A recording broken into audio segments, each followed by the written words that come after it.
அதிகம் வேலைக்கு போற மாநிலமா நம்முடைய தமிழ்நாடு தான் இருக்கு. புதுசா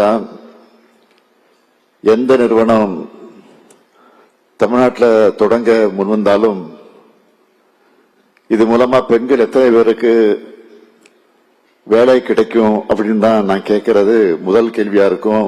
அதுதான் என்னுடைய வழக்கமாக இருந்து கொண்டிருக்கிறது.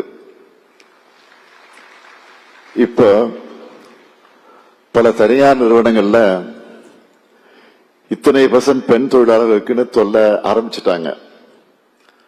ஆனா பெண்கள் அதிகமா வேலைக்கு போறதிலேயே நாம திருப்தி அடைஞ்சிடக்கூடாது. ஆண்களுக்கு இணையா பெண்கள் வெளியே வரணும். ஏன் இன்னும் அதிகமா வரணும்? புதுசா வளர்ந்து வரக்கூடிய துறைகள்ல பெண்கள் இடம் பெறணும். உயர் பொறுப்புகள்ல ஆண்களுக்கு சரிசமமா பெண்கள் இருக்கணும். அதுக்காகத்தான் 185 கோடி ரூபாய் உலக வங்கியினுடைய உதவியோட இந்த தமிழ்நாடு மகளிர் வேலைவாய்ப்பு மற்றும் பாதுகாப்பு திட்டத்தை தொடங்கி இருக்கிறோம்.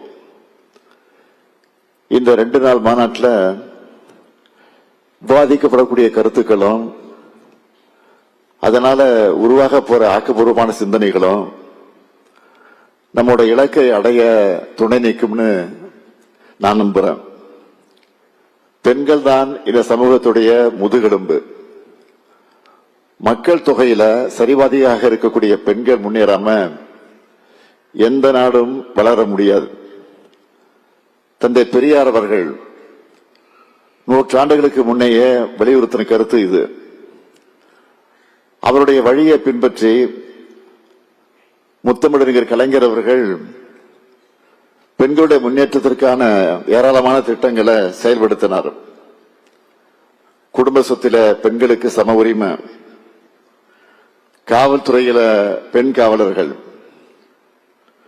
கிராமப்புற பெண்களும் மேன்மையடைவதற்கு அடித்தளமான மகளிர் சுய உதவி குழுக்கள், அரசியல் பங்கேற்புல பெண்களுக்கான பிரதிநிதித்துவத்தை உறுதி செய்ய உள்ளாட்சிகள்ல இடஒதுக்கீடு நீண்ட பட்டியலை போட முடியும்.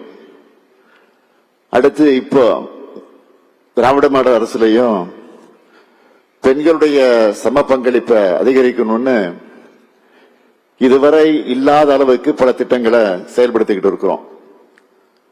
அதுல முதன்மையானது பேருந்துகள்ல கட்டணம் இல்லா விடியல் பயணம்.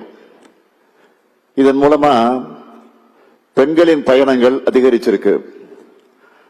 அடுத்து பெண்கள் டிகிரி வாங்குறத உறுதி செய்யக்கூடிய வகையில் புதுமை பெண் திட்டம். படிச்சு முடிக்கிற வரை மாதம் 1000 ரூபாய் கிடைக்கிறதுனால கல்லூரிக்கு வரக்கூடிய பெண்களுடைய எண்ணிக்கை அதிகமாகி இருக்கு. அதுவும் பிசி, எம்பிசி, எஸ்சி, எஸ்டி சமுதாய மாணவிகள் இந்த திட்டத்தில் அதிகமாக பயனடைகிறாங்க. படிச்சு முடிஞ்சதும் வேலை கிடைக்க அதுக்காக திறன் பயிற்சிகளை வழங்க நான் முதல்வன் திட்டம்.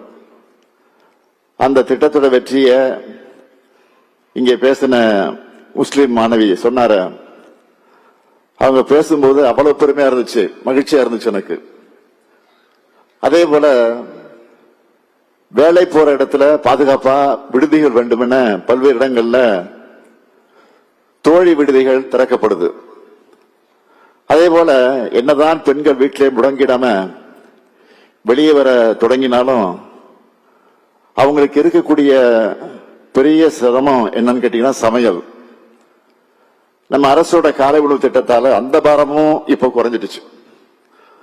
பசங்களுக்கு ஸ்கூல்லயே நல்ல தரமான உணவு கிடைக்கிறதுனால மகளிர் இப்ப நிம்மதியா காலையில வேலைக்கு கிளம்புறாங்க.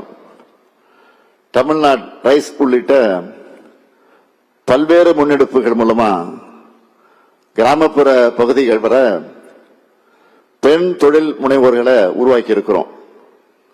அதுவும் பெண்கள் தலைமையேற்று நடத்துகிற ஸ்டார்ட் அப் நிறுவனங்கள் பல மடங்கு அதிகரிச்சிருக்கு. இங்கே பேசின வேலூரை சேர்ந்த சகோதரி எவ்வளவு கம்பீரமா சொன்னாங்க. அவங்க தொழில வெளிநாடு வர விரிவடைச்சிருக்கிறாங்க.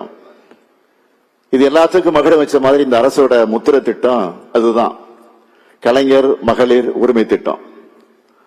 1,30,00,000 குடும்ப தலைவிகளுக்கு மாதம் 1000 ரூபாய் உரிமை தொகை. இதுவரை யாரும் செய்யாத வரலாற்று சாதனை அது.